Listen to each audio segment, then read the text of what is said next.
Assalamualaikum warahmatullahi wabarakatuh. Sampurasun. Kisah cinta Prabu Siliwangi dan Nyi Subanglarang, Ratu Galuh Mangkubumi. Hapunten sata acana amit kapara karuhun dan eyang Prabu Siliwangi dan Nyai Subanglarang. Berita tentang dakwah Syekh Hasanuddin atau Syekh Kuro rupanya terdengar kembali oleh Prabu Angga Larang yang dahulu pernah melarang Syekh Kuro melakukan kegiatan yang sama, sehingga ia mengirim utusan yang dipimpin oleh sang putra mahkota yang bernama Raden Pamanarasa untuk menutup pesantren Syekh Kuro.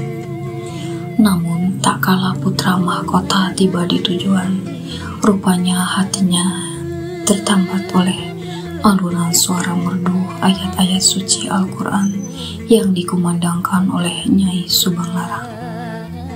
Putra mahkota yang setelah dilantik menjadi Raja Pajajaran bergelar Sri Baduga Maharaja atau Prabu Siliwangi, itu pun mengurungkan niatnya untuk menutup pesantren Syekh Kuro dan tanpa ragu-ragu menyatakan isi hatinya untuk memberi istri Nyi Subanglarang yang cantik dan halus budinya. Pinangan tersebut diterima, tapi dengan syarat mas kawinnya yaitu lintang kerti jejer 100.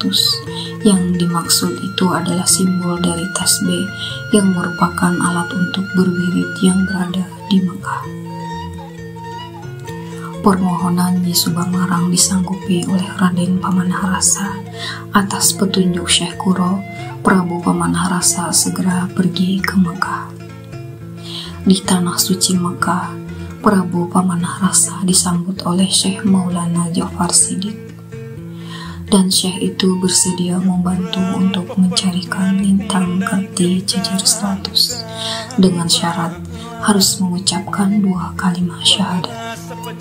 Sang Prabu Pamanarasa mengucapkan 2 kalimat syahadat, yaitu pengakuan pada Allah Subhanahu wa Ta'ala sebagai satu-satunya Tuhan yang harus disembah dan Muhammad adalah utusannya.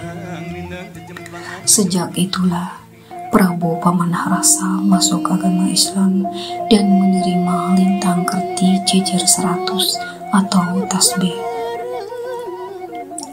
Mulai dari itu, Prabu diberi ajaran tentang agama Islam yang sebenarnya.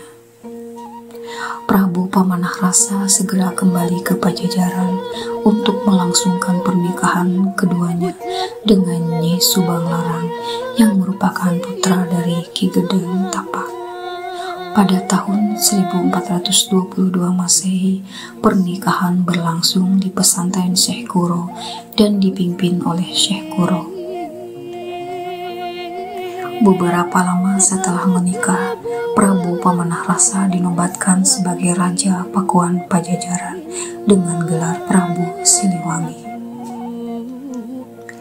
Pernikahan kedua di musola yang senantiasa mengagungkan alunan suara merdu ayat-ayat suci Al-Quran yang dikumandangkan oleh Nyi Subanglarang memang telah membawa hikmah yang besar, karena para putra-putri yang dikandung oleh Nyi Subanglarang yang muslimah itu memancarkan sinar iman dan Islam bagi umat di negeri Pajajaran. Perbedaan mencolok antara ibu Subanglarang dengan istri-istri Prabu Siliwangi lainnya adalah keunggulan mendidik anak-anaknya yang mencerminkan sosok ibu yang ideal. Hasil dari pernikahan Prabu Siliwangi dan Nyai Subanglarang tersebut, mereka dikaruniai 3 anak ideal, yaitu 1. Raden Walang Sungsang 1423 Masehi, 2. Nimas Rara Santang 1426 Masehi, 3. Raja Sangara 1428 Masehi. Itulah kisah cinta Prabu Siliwangi dan Nyi Subang Larang. Wassalamualaikum warahmatullahi wabarakatuh. Salam hangat Maya Ketlia Rahayu.